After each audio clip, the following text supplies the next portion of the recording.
This is the Raising Rebellion podcast, episode number 23.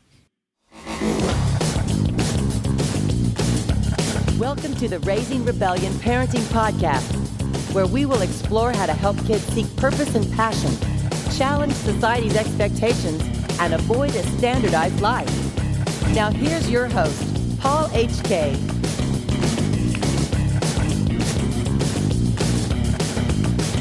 Hello, Rebels. Thank you so much for being here as always.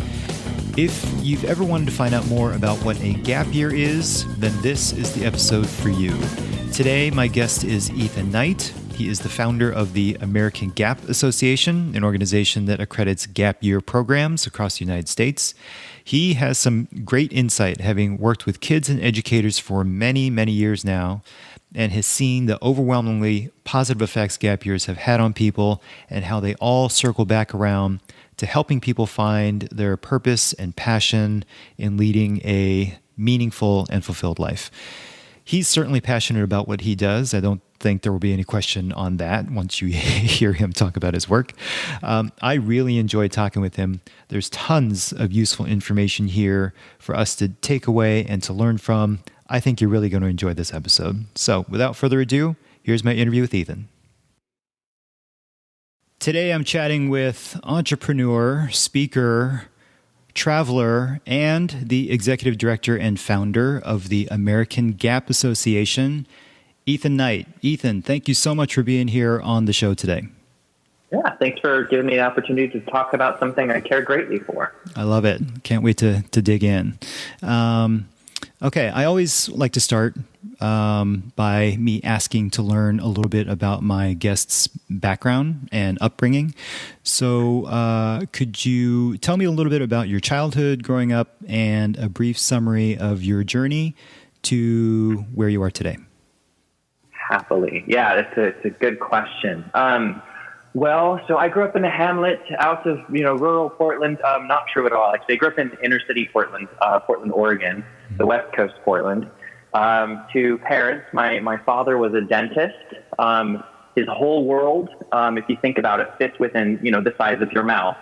So there was some big personality, but not a sort of big dreaming in terms of traveling the world and those kinds of things.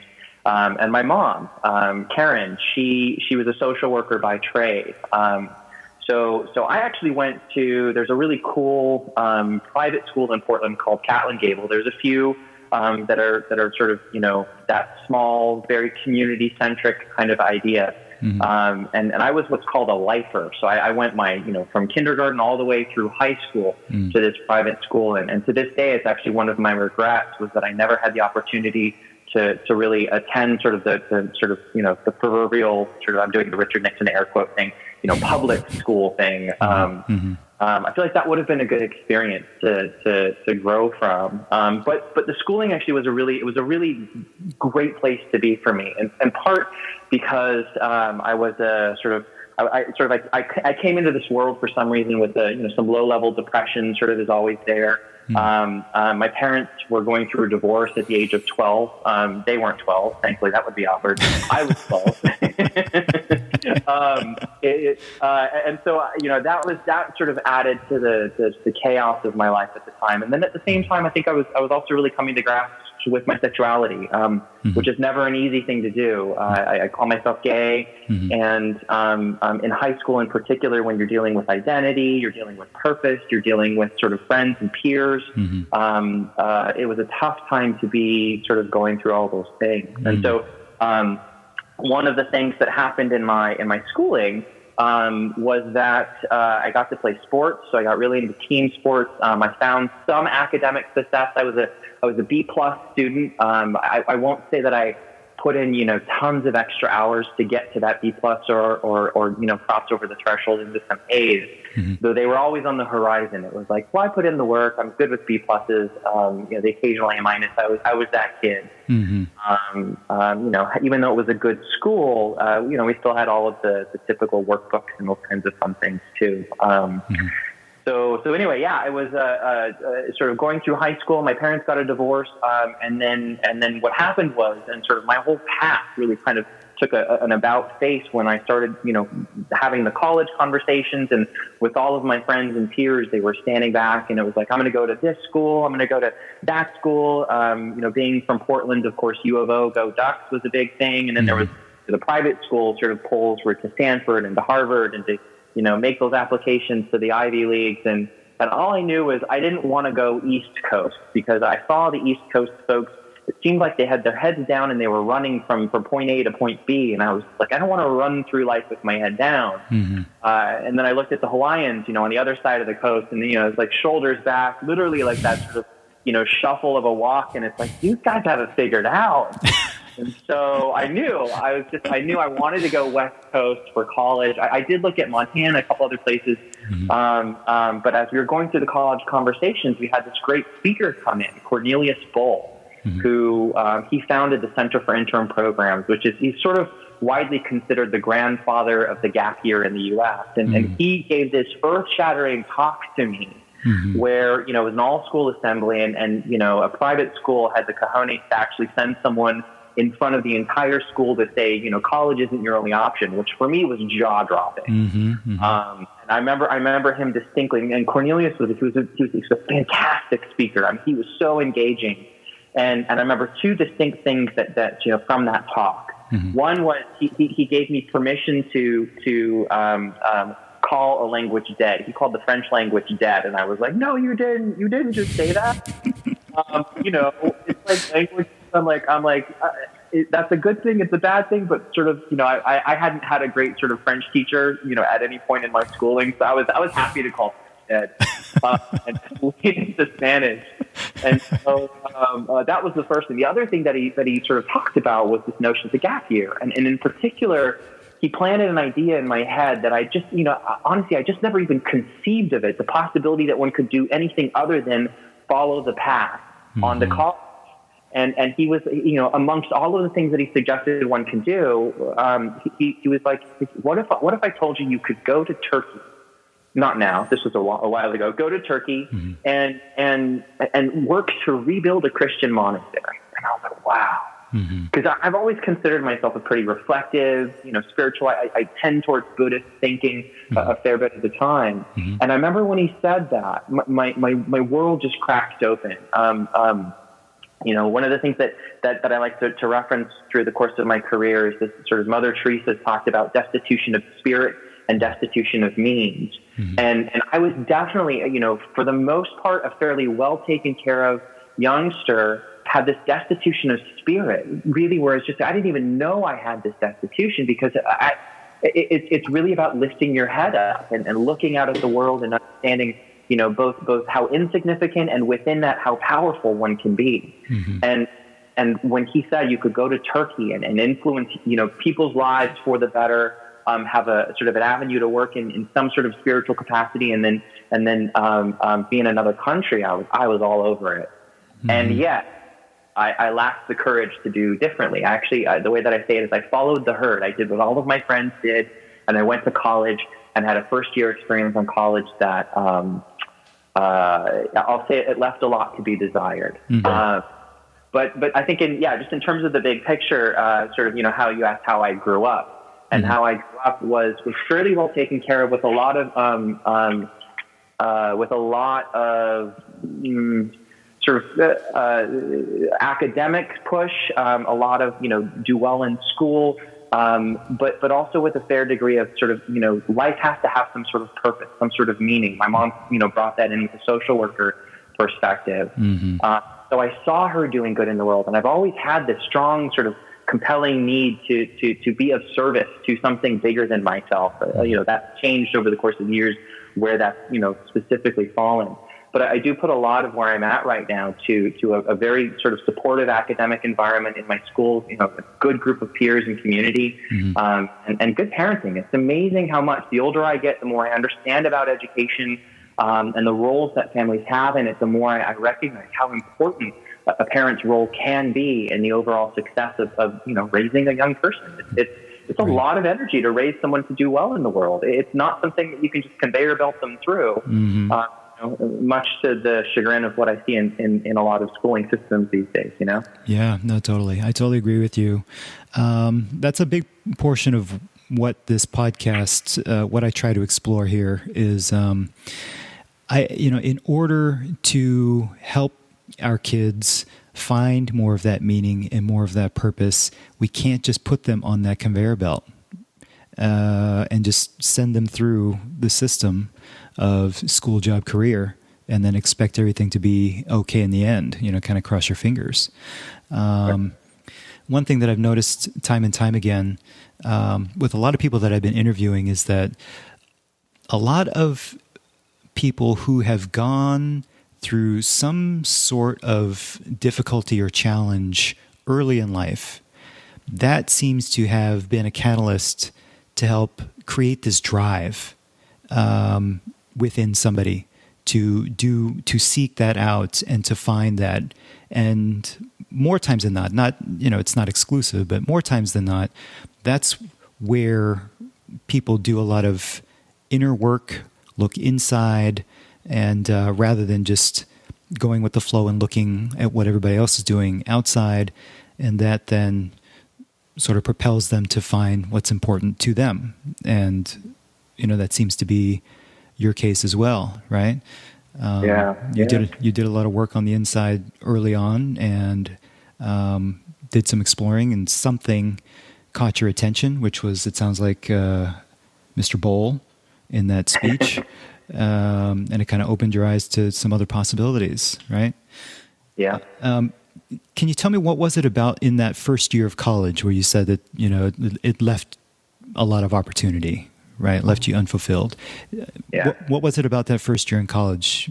Do you think? Can you provide any more detail around that? I can. Yeah, I can. And it's a great question because what I did. So I'm going to jump to the end of the story and then come back. But what I did was I ended up leaving after my first year of college, and took a leave of absence. And that's when I did my gap year. I took a gap year in between my first year and my second year of college. And what happened, when I got to college, so I got to Willamette University. It's a school in Salem, Oregon. It's a tier 1 school, which is sort of the best of the tiers. I think there's typically, 50 schools. It's in the CTCL list, the Colleges That Changed Lives list, which is a pretty small list. But that's a pretty significant accolade that they've earned. And yes, even at that level, truthfully, my first year, they had freshman inquiry. And freshman inquiry, our inquiry was focused on water issues in Israel and Palestine. And I could tell you one thing that an 18-year-old really did not care about in the slightest. It was water issues in Israel and Palestine. So funny when they put that up onto the docket is what we're going to spend an entire semester learning about. And of course, now on this side of things, I'm connected with it. I understand more about why that's important and have a connection to how water rights, play a role in so many significant things going on in the world. But at 18, I just really couldn't care at all. Sure. So add to that, a general malaise because there's, I'm depressed, I'm away from home, it's all new, but some also excitement, of course. There's the omnipresent sort of, party atmosphere. It's still college. Alcohol was present. I happened to live across the hall from one of the pot dealers, so that didn't help sort of my overall study habits.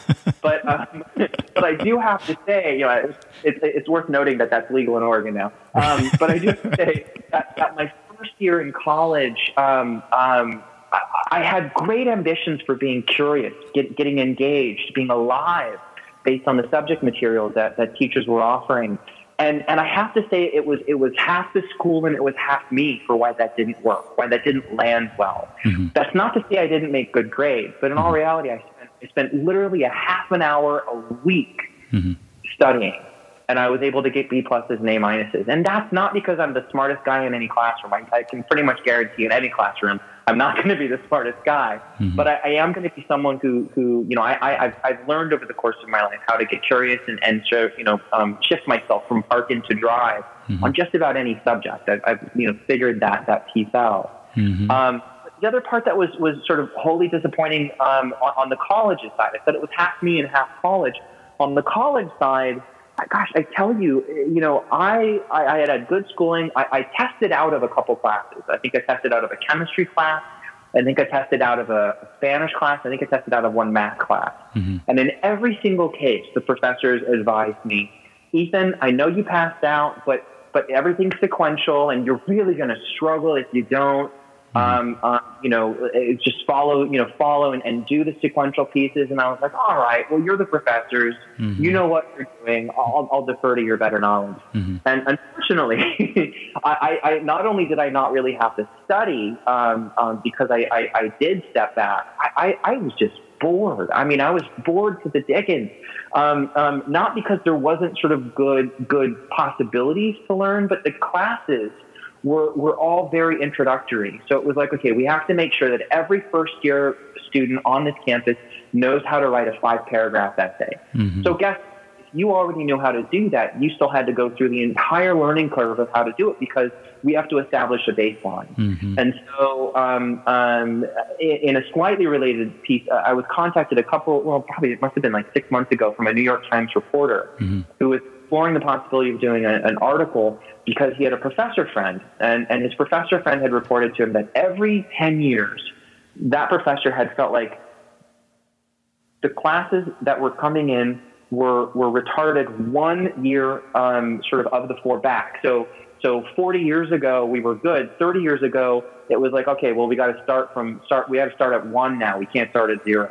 20 years ago, we have to start at 2. We can't start at 0 because we have to sort of, bring them up to a certain level.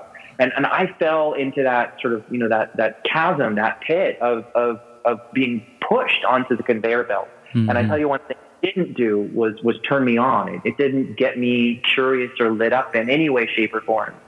But that's only half of the story. I feel like it's not fair to say that the college didn't do its job because the other half of the story was that I wasn't ready to do my job.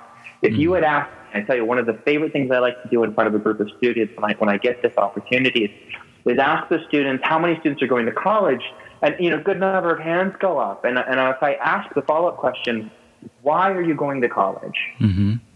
It's usually either a canned answer, well, to get a good job, or what do you mean? But it's never a personal answer. It's never a personal answer. I want to get, they don't know. Right. And so I sort of think about college as an opportunity to sort of in a concerted way, when you have more gray matter that's developed, explore what that definition of success is for you. I think the vast majority of Americans, at least, are content to take their definition of success based on what they see around them. The media, their peers, their parents, their schooling, what they see that's bright and shiny. It doesn't really matter.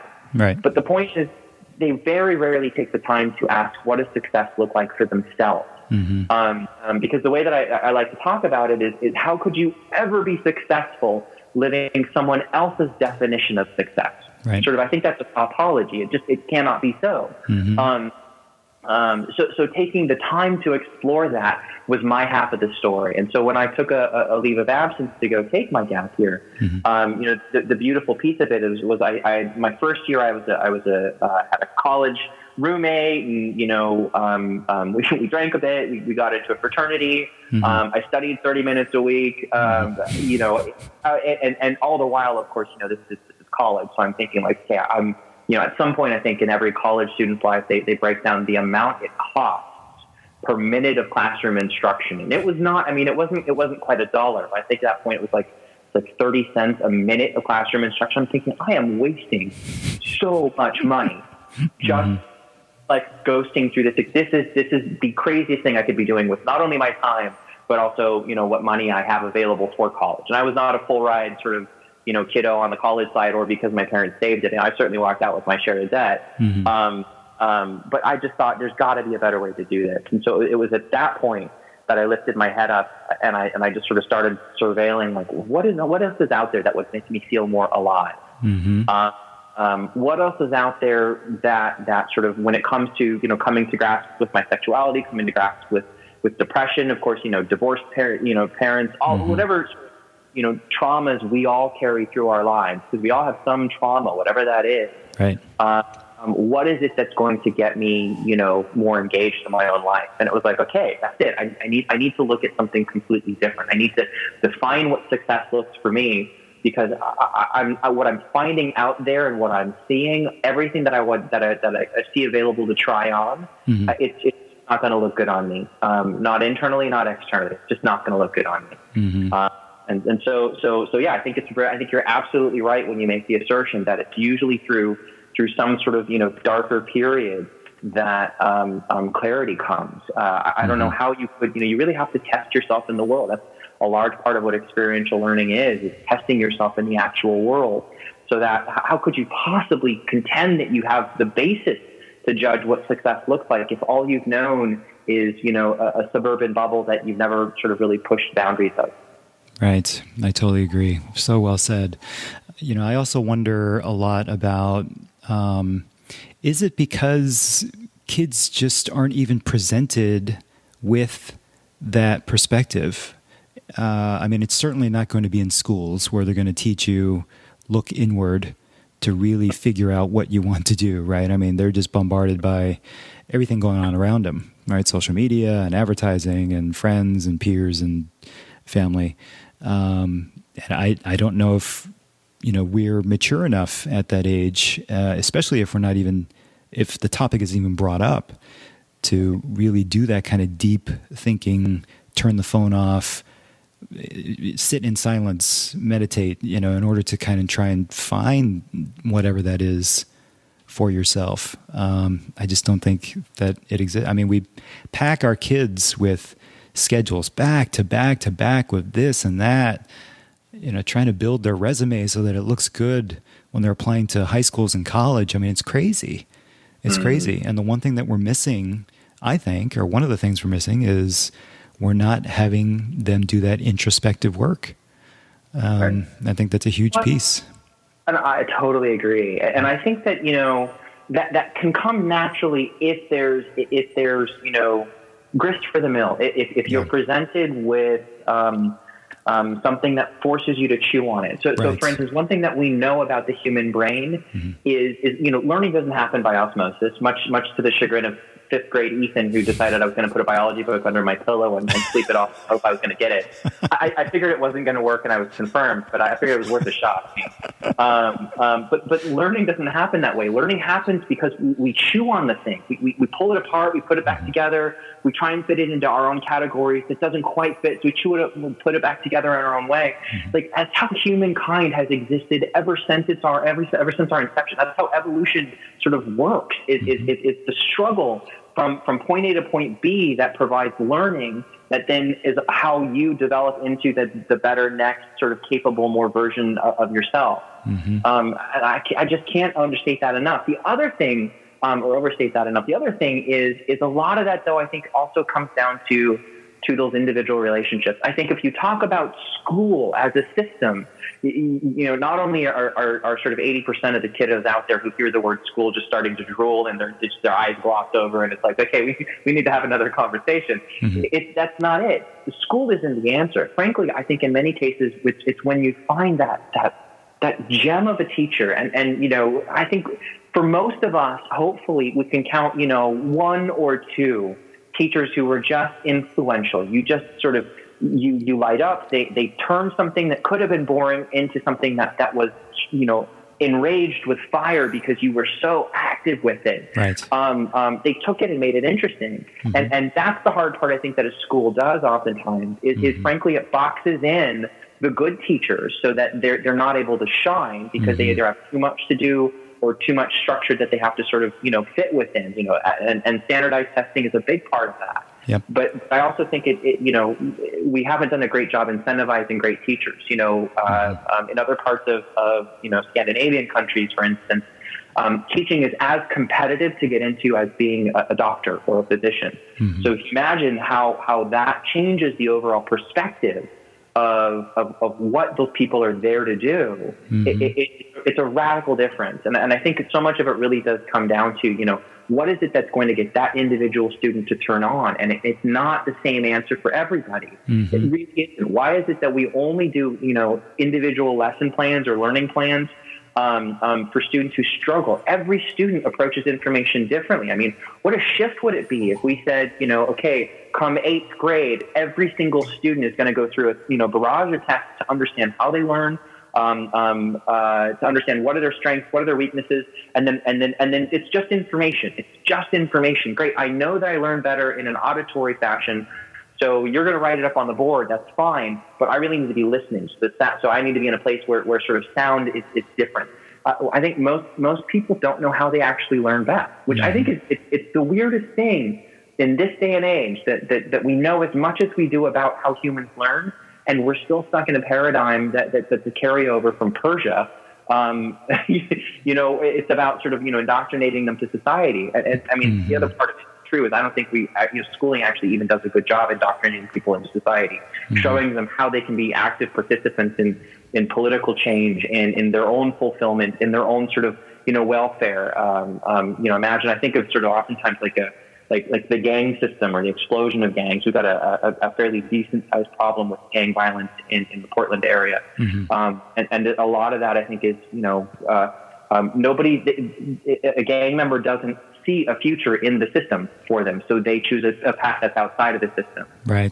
Why don't they see a path in front of them for the system? Well, frankly, that's not something that just magically happens. Somebody has to show them how that path could look, and then get creative with them to sort of do the overlay. And that's for me where I honestly a good deal of my work and effort right now is focused on sort of equity and inclusion and access for people who have lower income backgrounds or underrepresented students, or just students who don't even know. It's like what you're saying. It's like if you don't even know that this is on the table, then you're destined to walk the path that's in front of you. Yeah. We do have so much more choice these days. Right. That's such great observations. Let's. I had too many questions, and I feel like we can go on. We can go on so many tangents. Go on so many tangents. We'll do a here. two-parter. It's great. Oh, maybe. I don't know. I might have to break it up if we keep going. Okay. Let's. Okay. No. Before we move on, let me just ask you this one question. Do you think that as a society, part of the issue could be that we parents maybe lean a little too heavily on the system? I mean, we're busy, right? We got tons of stuff to do. We got to go to, both parents working, and we got to shuffle off our kids to this practice and this event and this play date and make sure they're doing homework and cook and all this kind of stuff, all within the course of a day. Do you think that we rely on school and our teachers a little bit too much in terms of the upbringing for our kids? What do you think? I mean, I definitely think so. Yes. I mean, I see the school as an extension of the system, and I have to say, some of the students that I've seen have I'll call it the greatest ease navigating sort of the unknown future. They either have a great bankroll, so no matter how bad it gets, it's like cool, I'll just spend the money, it's no big deal. Those are the ones I'm less interested in. It's the ones who have time and time again shown that they can weather adversity and rise to the occasion. It's the big phrase these days is resilience. I guess that's the phrase. It's the word. It's a big hey, Ethan, let's go education. The worst part is I was an English major in college. So resilience is the word that everyone seems to be talking about, and I think it's a great word. But I guess I don't know that I would want to say that the problem is that maybe we abdicate too much to the schooling system. I think it's that we are afraid for our students' safety, and so decide we need to structure every minute of their time. It's like, if I don't see them, then what could happen? If I don't have control over this activity or that location, and sort of you look back. So one of my favorite phrases is this is an actual phrase. Is maybe 100 years ago, a 12-year-old would be left at home alone on the farm while mom and dad would go into town for several days to sell produce. And the 12-year-old would not only sort of take care of themselves, but also take care of the farm. Now, you leave a 12-year-old at home alone, you're at risk of having child services called. Right. Free-range parents are called into police offices, far more than they should be. Yep. And I know that it can look like the world is a dangerous place. And it is in some places. And there is this quality of like, I mean, I don't have my own kids yet, so I think it's easy for me to say, well, I can imagine myself being comfortable with a student, my kids, walking to school, 2 miles each way by themselves. Probably for the first few times I'd, shadow the kid in the car, give them a little bit of space. But, right. But I think we're robbing them of these opportunities to have that struggle, that challenge, that creative problem solving, to show and prove for themselves that they do have the resilience to manage and overcome, whatever adversity might lay in front. I think so much of life is about creative problem solving. How do I get from point A to point D when there's all these sort of obstructions in the way? Well, gosh, you got to get your creative brain together. And sometimes I fear that we're selling our youth on this idea that there's a quote unquote right way, or there's the established path. And I think what happened with the Great Recession was that, that social contract that we made with young people, go to high school, get good grades, go to college, get good grades, get a good job, have a good life, have, 2.5 kids and live abundantly into the future. Like now that social contract fell flat on its face. And there's a whole generation of young people out there who are, awash in debt, struggling for employment. And at the end of it all, I think the one thing that they really want, and what I've heard so true about millennials by and large, more than anything, what they want is they want their work, their life, their hours to matter. And that was never a part of the conversation. Right. Nobody ever talked to them about, what are you going to do that's going to be for the betterment of humanity? That's going to be, you leaving this world a better place than when you found it. And so I do think some of that needs to happen through the adversity, through, less structure with the time for students. I do think also, that time that you as a parent have with your kid. I myself have worked with probably close to almost, at this point, it's got to be 4,000 students sort of going around the world doing this kind of work. I've seen and learned a lot about what bad parenting is. I've seen and learned a lot about what good parenting is. And a short story. We had one student, this must have been like 12 years ago. A student was on a program, just sort of, drinking and breaking what rules they could find to break. And I brought the story up to the mom and I said, Mom, listen, I got to say, your kids, we've had this conversation and this isn't working out. It's time for us to part ways. And the mom said, well, how much would it cost to keep my kid on the program? I was like, wait, no, what are you talking about? No. Right. So I well, could you, what would happen if you, forced your student to come home? And the mom flat out said, no, I'm not going to force him to come home. He's going to stay and travel, and I'm going to lie to my husband, and he's just going to keep his same flight home. We're just going to sort of deny that this happened at all.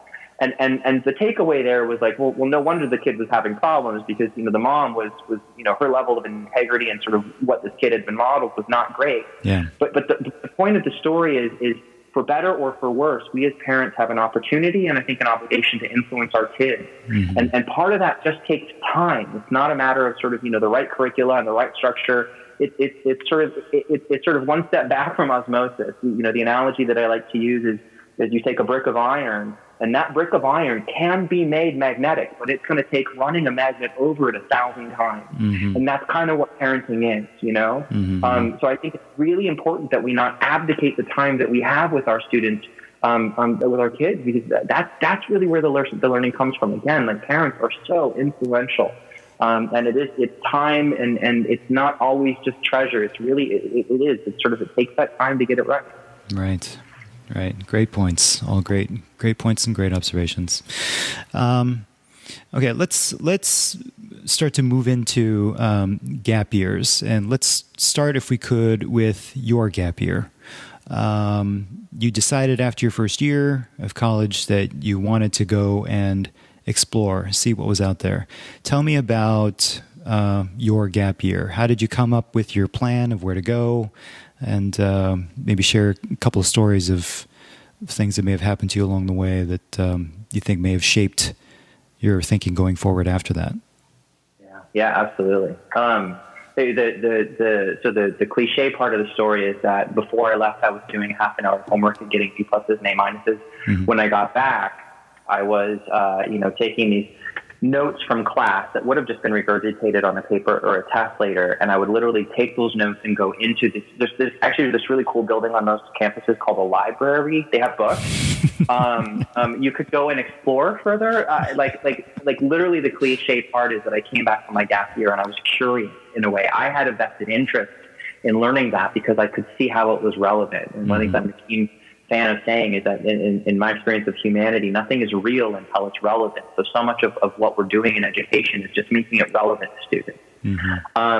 But my gap year. So first of all, what I had to do was I had to go to the registrar's office at campus and say, I'm interested in taking a leave of absence. They have to approve that or not approve that. Thankfully, my school did approve it.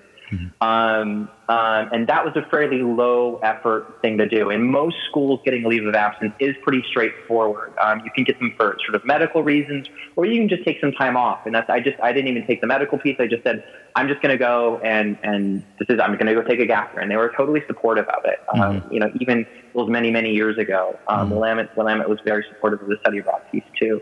So then I started having conversations with the Center for Interim Programs. It was Cornelius Bull's organization. I remembered them. And then I reached out to them, and they're headquartered in Princeton, New Jersey.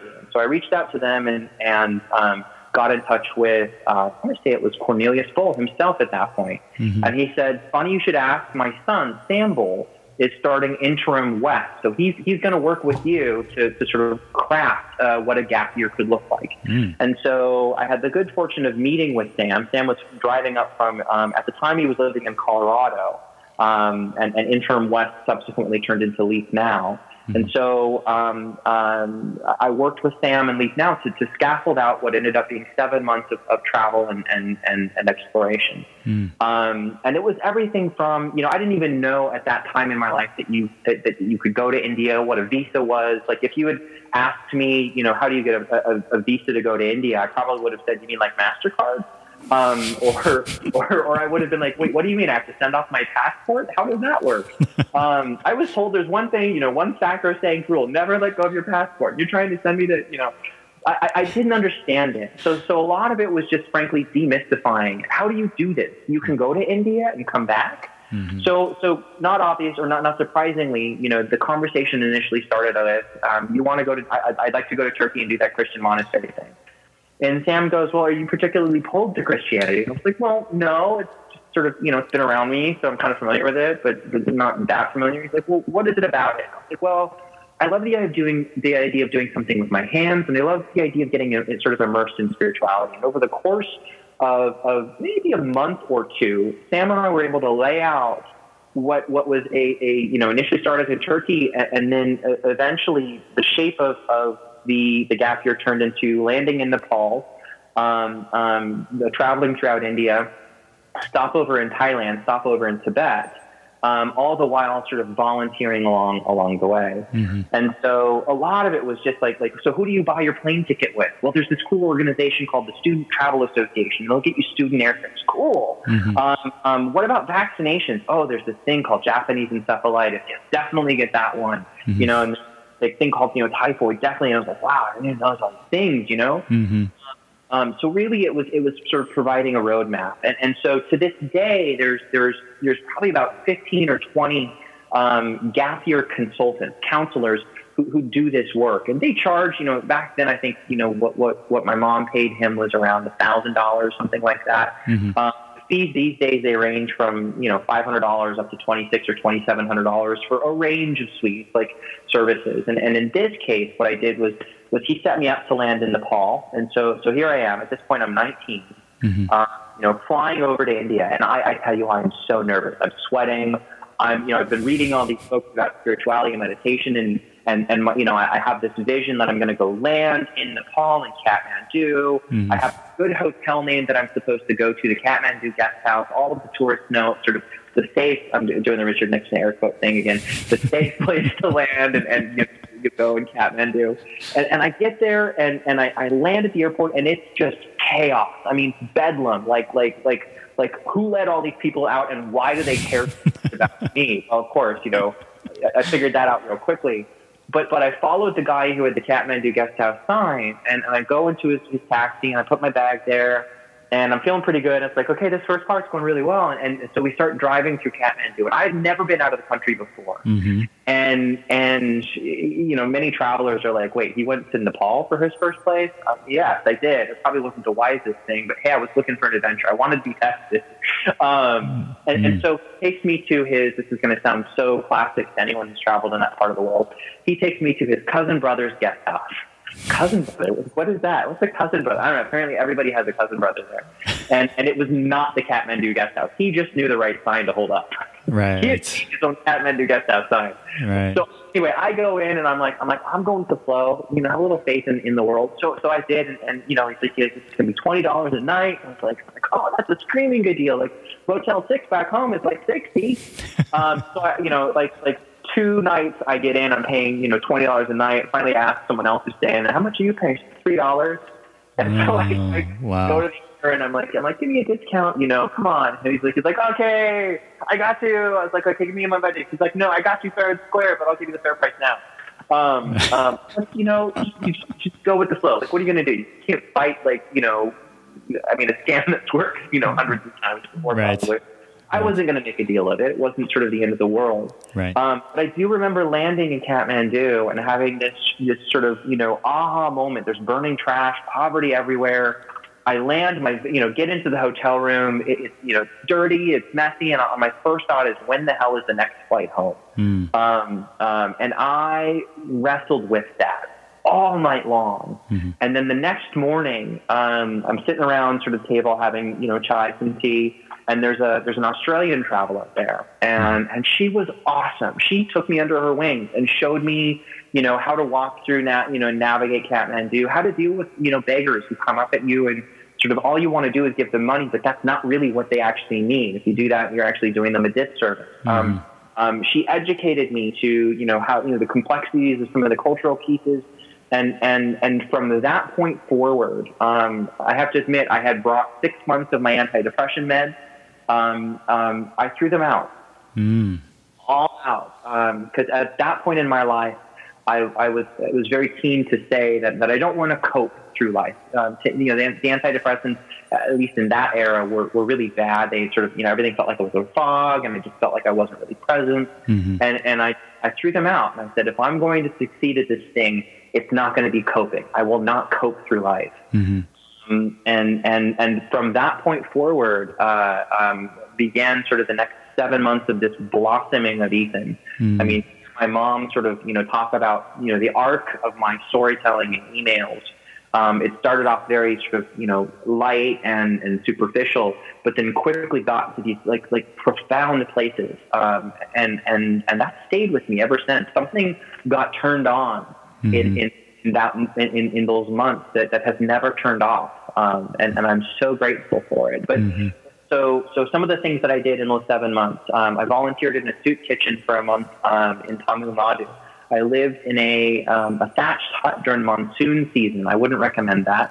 I made very close friends with all the geckos. I trekked for 3 weeks in the Annapurna Circuit. I pooped myself more times than I can count. I had, at one point, I got dysentery. I volunteered in at a solar cell manufacturing plant. I learned how to bake bread. I interned under a terracotta pottist. I meditated silently for 10 hours a day for 10 days. That's a Vipassana course that I did. Wow. I studied with Paramahansa Yogananda's ashram. I studied with Sri Satya Sai Baba's ashram. I went up to the Dalai Lama, the seat of the Tibetan government in exile, and studied under him for not under the Dalai Lama, but under some of the lamas that were there for probably about a month. So I strung together a variety of really distinct experiences with a central theme of sort of, you know, exploration, going off the map, throwing caution to the wind a couple times. Some of the scariest moments at the time ended up being some of the best moments in hindsight. One of the reasons why I honestly ended up having to go so far afield was I had my faith in humanity challenged enough times, and this is this is an era where probably many people will recognize or agree with me on that. But there's great cause to have some doubts and faith in humanity. I went overseas to a place where I was the foreigner, and my faith in humanity was restored countless times over. And that was just for the genuine kindness of strangers. Walking down a path that would have taken me, 5 miles in the wrong direction. A farmer runs the entire distance across his farm to stop me, to point me to go in the other direction. And he didn't speak a lick of English. There was absolutely nothing in it for him to have made that run the entire distance. And yet all I could do was say thank you. And that was, those moments happened so many times over. It changed the direction of my life much for the positive. Yeah.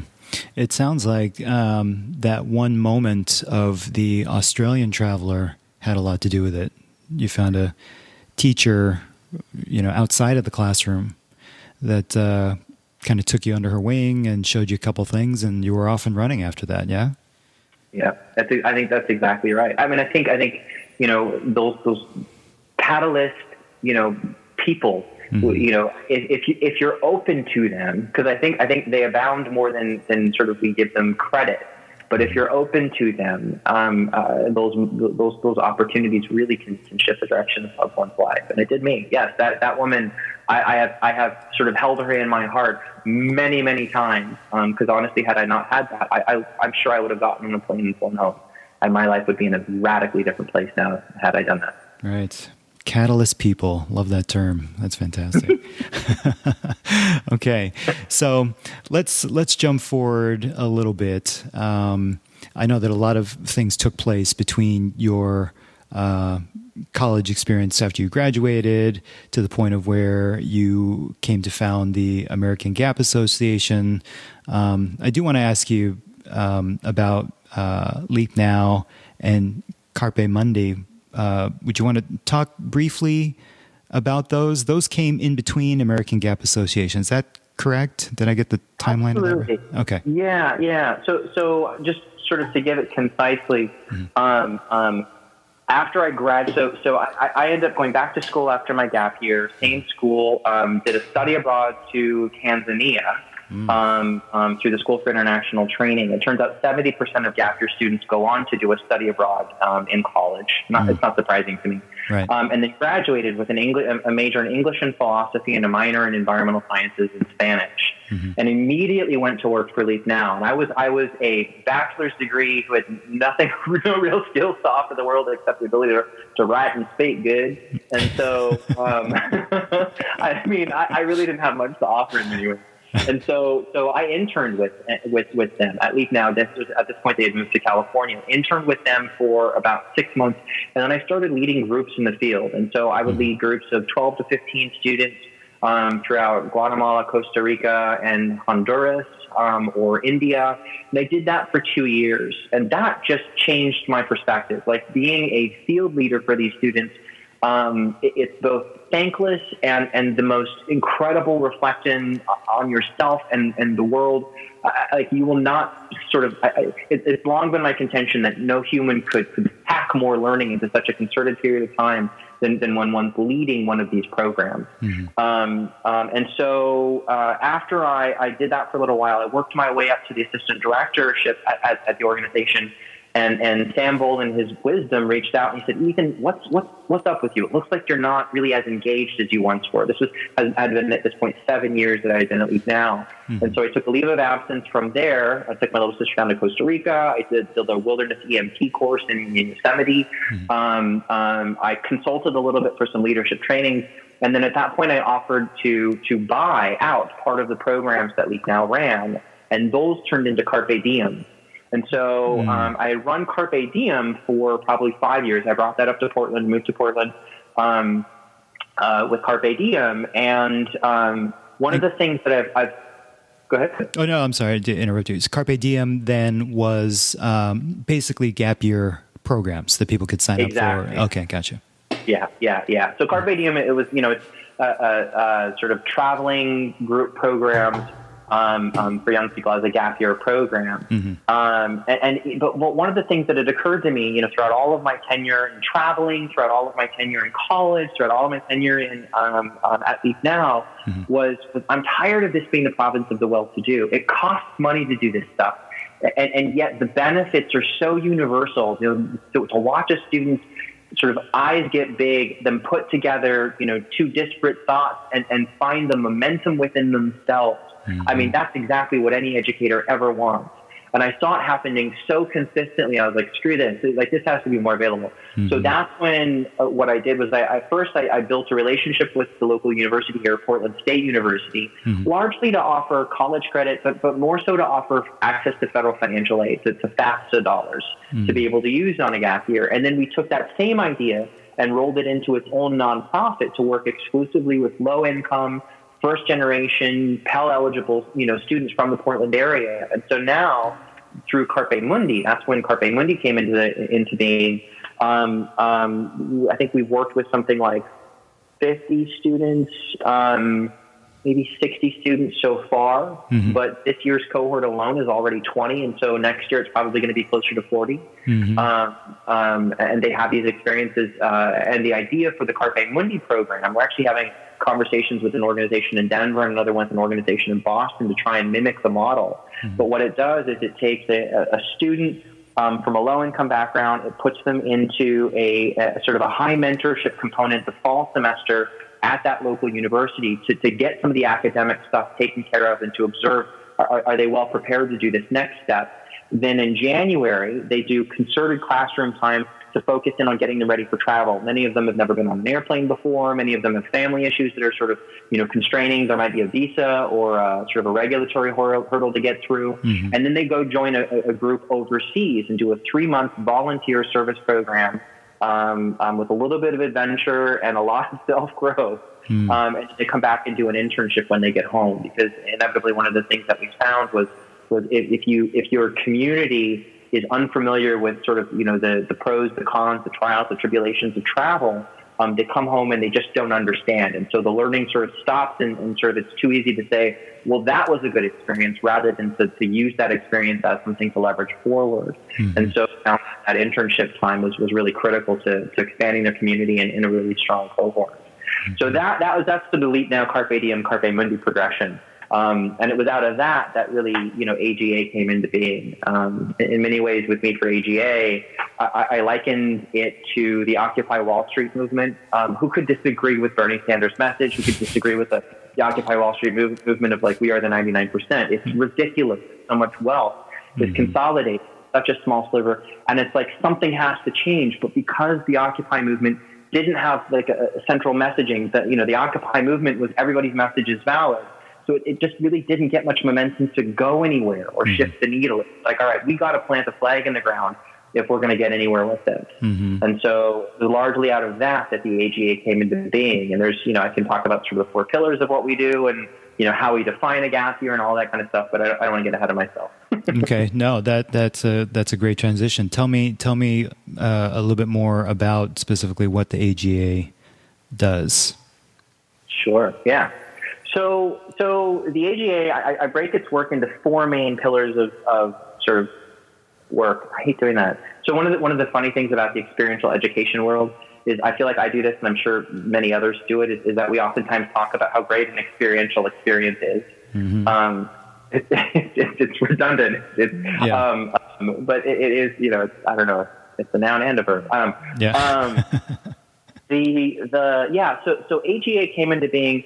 In many ways, one of the big hurdles I saw with the gap years was if you Google gap year, you get 50 million answers. It's just who can know what to do with that? How do you vet them? Is there a good one? Is there a bad one? What's the reputation? What questions do I ask? Right. It's so outside of the norm that sort of I think the general public just didn't know where to put it or how to interact with it.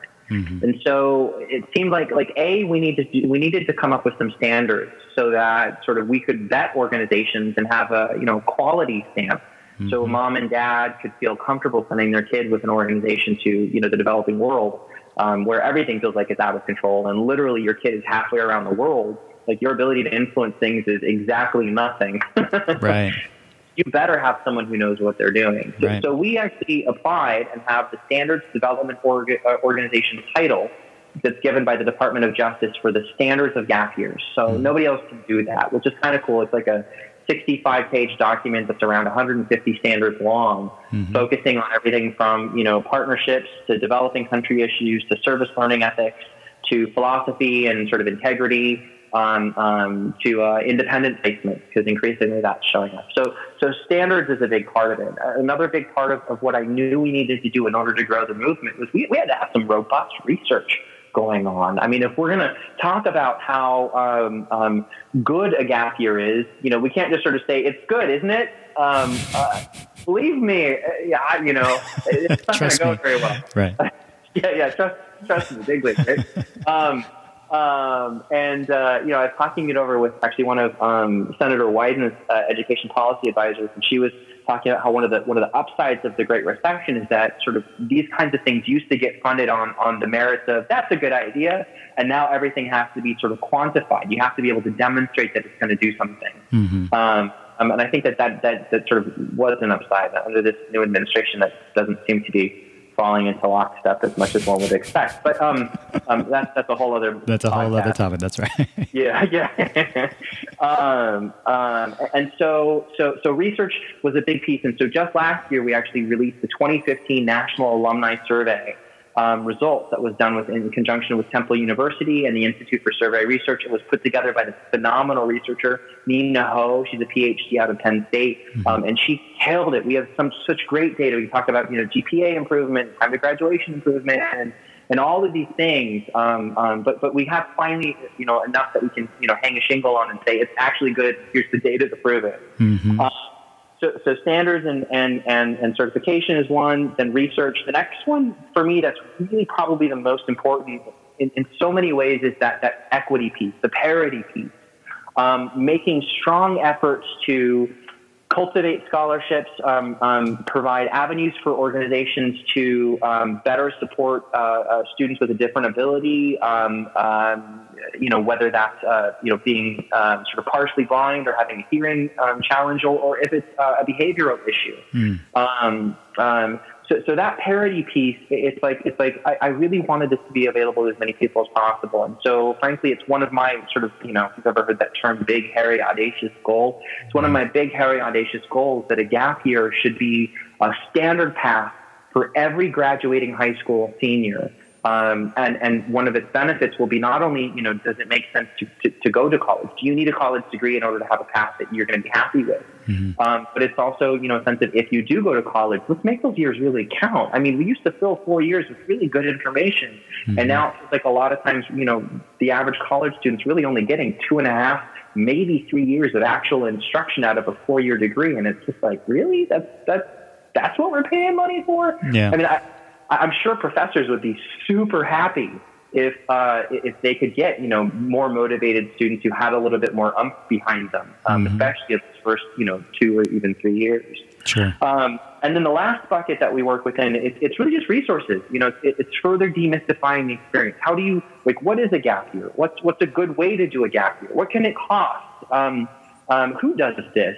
Do colleges like it? How do I apply to college if I'm doing a gap year? All of those questions we have, some information on. We have a whole thing on our webpage around what are college deferral policies? If I want to take a gap year, is that a good thing according to the college I want to apply to, or is that a bad thing according to the college I want to apply to? So we just have all of that information up on our website, really just so people can have a better sense for how to interact with it, if it's a good thing, if it's not a good thing. And then, of course, we have all of the sort of organizations that are choosing to go through our accreditation processes up online too. Right. That's great. So one central location that serves as a source of truth to help provide information and resources to kids and parents. Exactly. And educators and college admissions officers. And, right. All of those things. Yeah. Yeah, that's great. Okay, let me ask you. Gap years, a gap year seems to pretty much be synonymous with travel. Would you agree with that? Probably 80% of the time. Okay. Maybe 70% of the time. Okay. Increasingly, I'm hearing about young people wanting to do a gap year domestically, and And for me, I'm actually entirely happy about that. The thing is that a gap year, sort of how we define a gap year, one of the core components that it has is you got to push your comfort zone. So staying at home, volunteering at the PETA, having mom and dad cook for you and doing laundry for you is not a gap year. And I certainly would contend that you could have a cross-cultural experience going from New York City to Louisiana. Sure. So go to Louisiana and do some service sort of in a way that's going to push you to grow. But generally, you're right. Like 70 to 80% of the people are going internationally. And frankly, I'm a super fan of that. I think it so forces you to grow. I love it. Yeah, I agree. Okay, very cool. Let's talk for a minute just about money and financial considerations, like to fund a gap year, particularly if the person is choosing to go travel overseas. Can you tell me a little bit about maybe some of the resources that you have, that you work with, some organizations you work with that might help people with regards to that component of kids that want to go travel? Absolutely. Yeah. So the cool thing about when you do the international thing is that more often than not, the way that we do it is to go somewhere where the U.S. dollar has a much higher value. My gap year, I spent 7 months in India, Nepal, Tibet, and Thailand, and that cost me a grand total of $3,000. Wow. For 7 months. Because for 7 months. Yeah.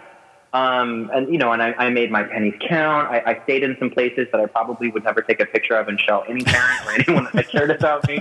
But part of what that is, and I think I'd be remiss not to talk about it, at least touch on it, is that is a privilege that I think men have a higher sort of ability to advantage themselves with than I think an independent traveling woman. But not in every case. There's certainly, countries around the world where I don't know that I want to be an independent traveling woman in India right now by myself.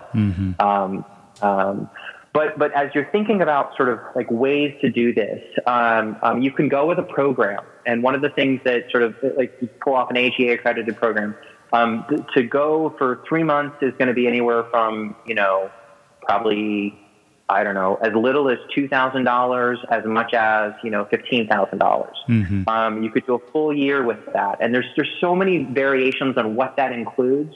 But I'm always keen on pointing out that gap year programs actually give away a ton in financial aid. Like they do what a lot of colleges do, which even though there might be sticker shock, like, gosh, that looks like a lot of money. It is a lot of money. They can charge the full pay students and subsidize a lot of what the sort of the lower pay students are able to afford. So that's one way to do it. There are also very low-cost programs. Om Prakash has a program that costs $750. You go by yourself to an NGO in the developing world mostly, and it's vetted by the organization. You have a regular Skype meeting with a mentor back home in the States so they can sort of check you out for safety. Are you good? Are you still learning? Are you happy? And that's a song and a dance. It costs $750 for their services. And then whatever you're out for food and accommodation and your airfare. It's not much at all. There's plenty of other organizations that do stuff like that. Thinking Beyond Borders. I mean, heck, even Knowles goes internationally and does these phenomenal outdoor trips. So that's one way to do it, through a program. Another way to do it is with a gap year consultant, which is what I did. Intern programs, en route consulting, Tailor the Gap, Taking Off. There's a whole host of them, the Gap Away. And they'll charge some funds to do it.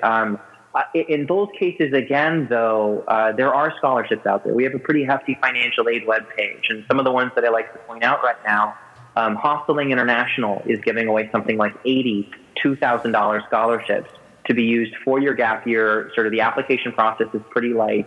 And, the benefits are pretty significant. $2,000, you don't even have to stay in like a hospital to do it. You can they'll just give you $2,000. Wow.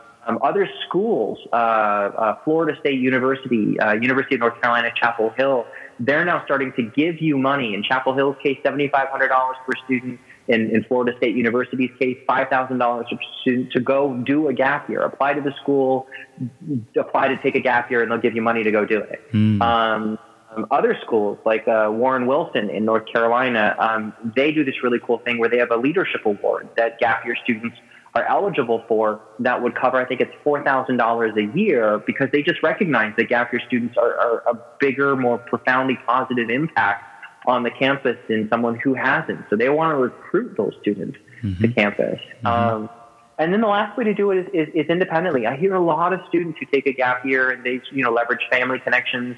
They pound the internet to find something good, and they mix together, a variety of core things. Like I think any gap year has to have a couple distinct experiences. And so, I've seen a student do that where they went, they were in Alaska fishing for the summer, made a good deal of money. Then they came home. They studied the musical instrument that they'd always been studying, concertedly for 3 months. Then they went to go do a volunteer project somewhere in China for 3 months. And then they came home and I can't remember what they did. They did one other thing over the course of their year. And so consistently what I hear from admissions officers, from at colleges, from students themselves, is that when it comes time to have that interview, either for college or for a career, the gap year conversation is the one that reigns supreme. It takes up the majority of the time in conversation because it's the most interesting thing on their resume. Yeah. And so, students are finding themselves with actually more doors open because of the gap year, which I think 10 years ago, people probably would have thought it was the exact opposite. Right. I totally agree. I think it's definitely becoming more and more popular and accepted. And it's really cool to see some of the universities, even like you mentioned, recruiting people and offering to help pay for somebody's gap year before you come to their university. I think that's awesome. Very, very open-minded and forward-thinking, in my opinion. There's the reason for people to take gap years. You have a couple of great quotes that I found. If you don't know who you are, it's hard to know where you're going. And, passion is a better predictor of success than IQ will ever be.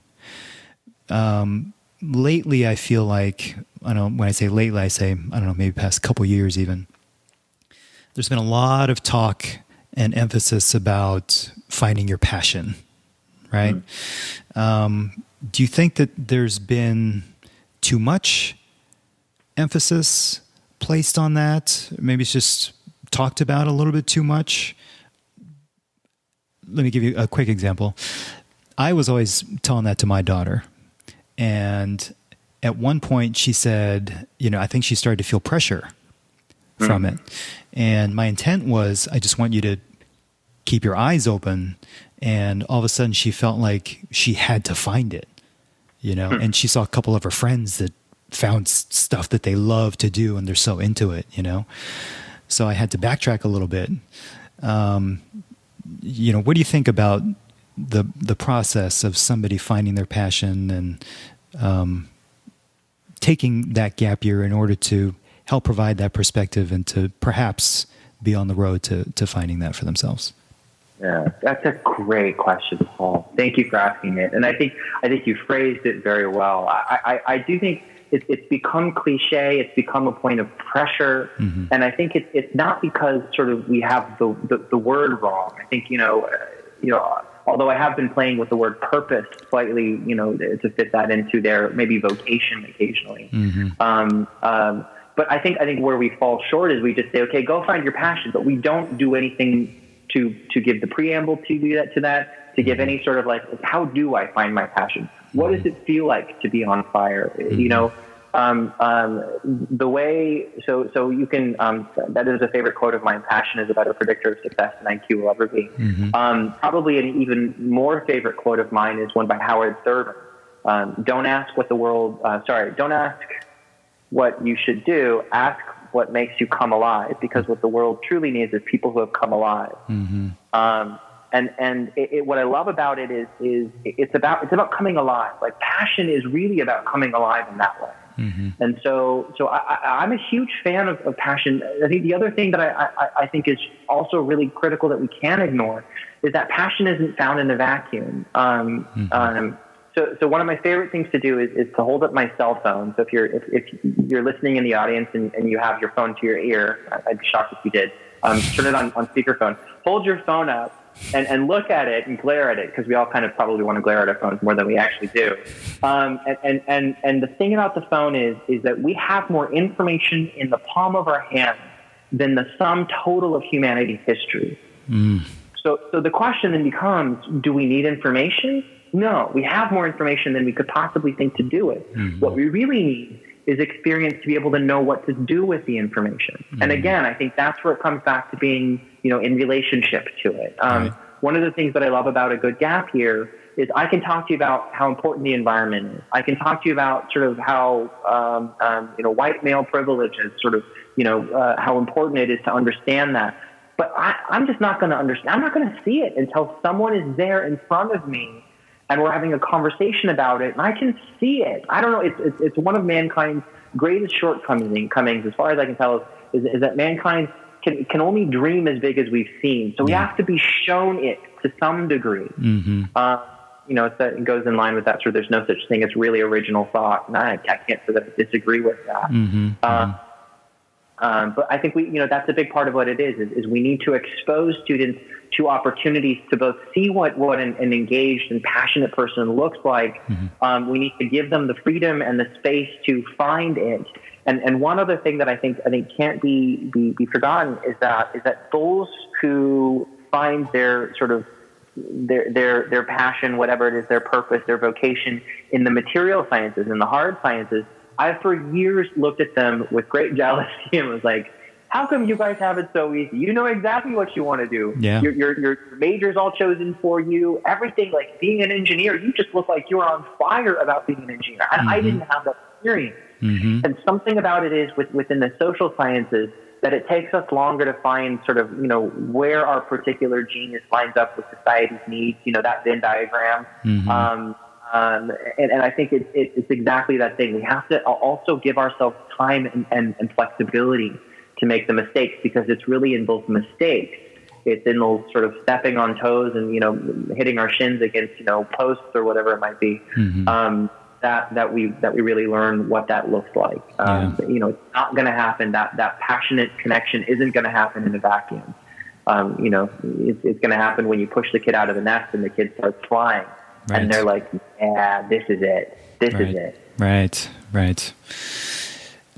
So based on your experiences, right, both including your own gap year, all the trips that you've led, Leap Now, the work that you've done, Carpe Mundi, AGA, everything, in totality, can you tell me some of the impacts you've seen that these gap years have had on people? And maybe, if you've seen negative, maybe you might mention those as well. But can you talk a little bit about what kinds of impacts you've seen that gap years have had on people?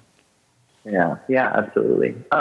For what it's worth, in gosh, at this point, almost 16 years of doing gap year work, I have yet to have a student, even one who was expelled off of a program, not express gratitude for having taken the gap year. No matter how bad it was this concerted period of learning and sort of, realness that radically shaped everyone. One of my favorite examples is there was a student who was on a program in Central America, and there was a hurricane that had hit a particular community that they were close by to in Guatemala, and it was one that sort of everybody knew the hurricane was going to come. Our students were well prepared, all that kind of stuff. But it was over basically when the hurricane hit, whatever the volunteer project had been scheduled, of course, took second shift, and they focused on doing hurricane relief. And there was this one particular student who ended up finding himself working with a group of volunteer firefighters. And from that point forward, the student basically was like, I don't need college. I don't need, I don't need a skilled trade.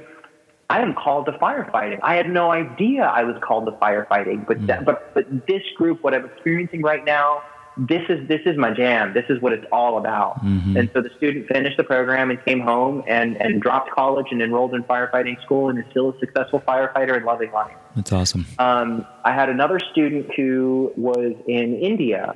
This is a favorite story of mine. And she She had this, great experience in a homestay family. It was about halfway through the program, and the student was like, I think I've kind of gotten what I came to find. Is it okay if I leave early? And of course, the field staff were like, I don't know, is it okay? Did we fail? Is it bad? and they call back to HQ, and HQ, we're having a conversation, and it's like, no, this is the greatest success we could possibly have. Yeah. The students found what it is that they want to be alive with. They've made a request to stay and do more of what they're alive with.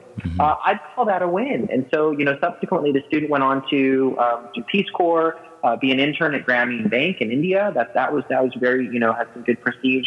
And is now, I think, doing, I can't remember what she's doing. I want to say she's involved in some sort of political sphere here in the States again. But she's taken all of that and capitalized it to be a change agent for the good.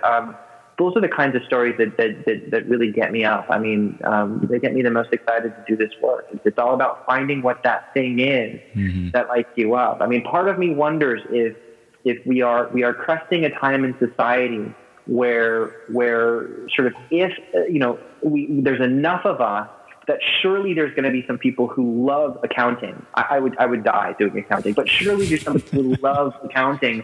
Enough of them that let's find those people who are really good at it and love it and put them into that position, and there will be enough of them to sustain society in that role. And then fill that for every other role in the world. I wonder how close we are to a place where each person could find success doing that thing that they love and not feel like they have to compromise in the way that, frankly, my parents used to have to do, or many first generation people.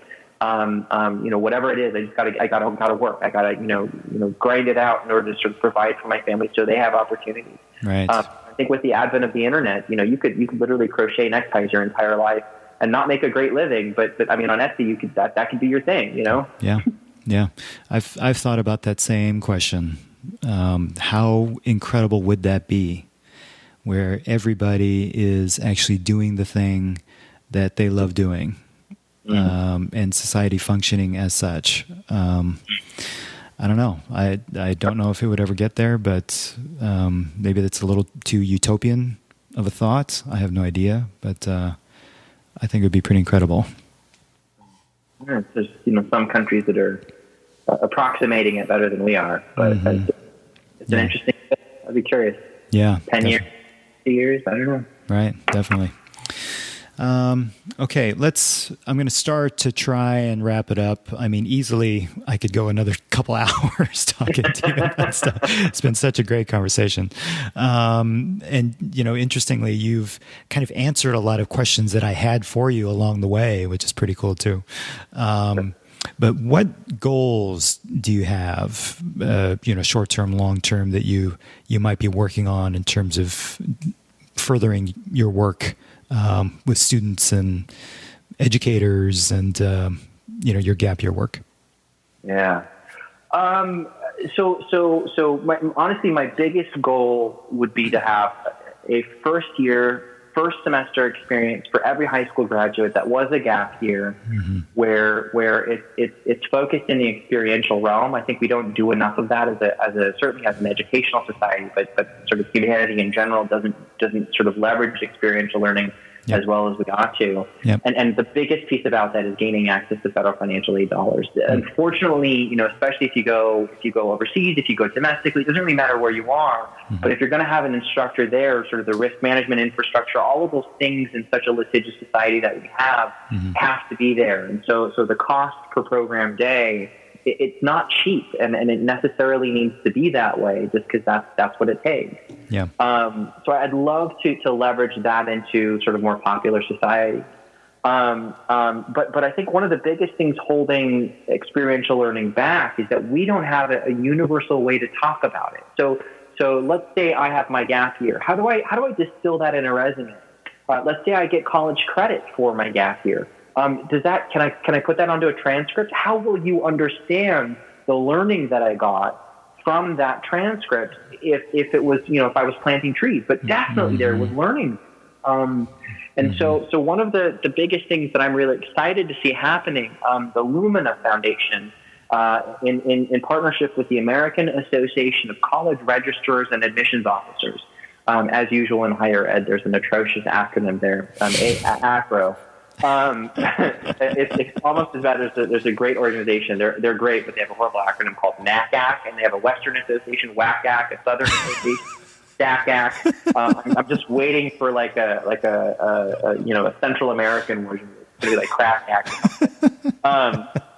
But the AACRAO and Lumina, they worked with 12 universities to experiment with 12 different versions of transcribing experiential learning. And so some of the schools that are on that list are Central Oklahoma University, like a giant public school. Mm-hmm. You've got Elon, a private school in North Carolina that's been doing what they call a visual transcript for decades. And then you have Stanford, and then you have, South Carolina, and then you have a community college. So there's 12 very different schools that are all enrolled in this. Mm-hmm. And they've experimented, and they're each going to try their method for the next 10 or 15 years. It's higher ed. It moves slowly. Okay, very slowly. Right. But the goal will be that after those 10 or 15 years, they can look back and say, okay, what worked? What was in the student's best interest? What communicated what we wanted to communicate? What showed results that sort of roughly approximated what we would expect? And so they're experimenting with this transcription method. And what I'm trying to do is to position gap year organizations to not wait 10 or 15 years. We're doing experiential learning. We've been doing experiential learning from the get-go. Mm-hmm. Like set us up and let us run loose. And I guarantee you that we take a 15-year timeline and turn it into 3 or 4. Yeah. And so I'm really excited to see how we can sort of take these experiential, I'm going to do it, experiential experiences and take them and translate them into something that an employer, a parent, a peer, a college administrator will understand. Yeah. Because I just the benefits from these kinds of things are so radical. We need to get experiential learning just sort of infused at every level of human learning. And it's sort of a travesty that we don't do it more than we do. Yeah. Wow. I love that so much. That is fantastic. Just to kind of get it into more of the common thought realm, and people are familiar with it, and they're able to put some sort of quantification to it, and they're understanding that it actually does benefit, and colleges and higher education and employers are recognizing it as something valuable and important. That's very exciting. I can't wait to see where that goes. That's awesome. Well, join me. Let's make a concerted drive. I might do that. Just might do that. Don't catch it. Here we go. It's time. Right. Okay. All right. I have one final question for you. And this is the question that I ask of all my guests as their final question. The podcast is called Raising Rebellion. And the rebellion refers to what we talked about before, not throwing our kids through the societal system, but putting a little bit more thought into it and helping parents explore what that looks like in terms of helping them seek out and find meaningful things that they love to do in life as early as possible, right? What advice can you give to parents or kids on how to become a successful rebel in life? Oh, gosh, you got to drop a bomb like that in the waning minutes. Like, okay, you have 30 seconds. Go. Take your time. No, take your time. Take your time. I can edit. So, what advice would I give? Probably the best bit of advice I could probably offer is, and this is having, sent thousands of students overseas, seen great parent examples, many very bad examples of parents. Mm-hmm. Probably the best advice I can muster is to include your kid in more decisions than you think you should. Listen to them and honor their advice as if they are an adult. And not be afraid to pull them back from the small precipices. Precipice. The way that I talk about that is if they're going to go off a cliff, absolutely, and grab that jacket, pull them in. Yeah. But if they're going to miss the last step and stumble and fall and skin their knee, that's called life. Mm-hmm. You've got to learn that way. It's like we were saying, learning happens through the struggle, the pulling apart, putting it back together. That's how muscles work. That's how our brains work. It's how we learn. Yeah. And so every time that you come in and sweep up after them, the learning just doesn't happen. You don't remember the wins. You don't remember the mitigations. You remember the losses. Mm-hmm. Those are what shift the needle. So I think those points would be probably the first ones that come to mind. That's really important. Great advice. Okay, if people want to contact you, find out more info on what you do, AGA, everything you're associated with, where can they go online? So the website is AmericanGap.org. Mm-hmm. That's going to sort of give you contact information for me, for the organization. If you want to make a donation, please do. As usual, we're a bootstrapping nonprofit. Mm-hmm. So AmericanGap.org. CarpeMundi.org is the nonprofit organization. LeapNow.org is the other organization, and then CarpeDiemEducation.org is that final of them. It's a problem. It's really a problem. I'm a serial entrepreneur. Thank goodness. Okay.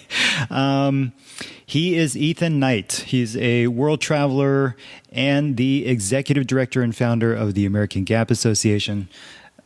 So much fun, so interesting speaking with you, Ethan. Thank you so much for what you do and for taking the time to chat with me today. I truly appreciate you taking the time out of your schedule. I know you're super busy to share everything that you got going on and what you do for others. So thank you so much.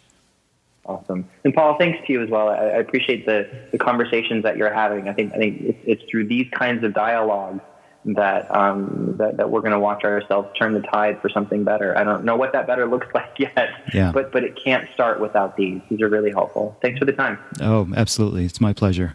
All right, Ethan, let's talk again soon. I'm not kidding about hitting you up to help you with your work. So I'll do that soon. So I look forward to it. Okay. Thanks, Paul. All right, talk to you later.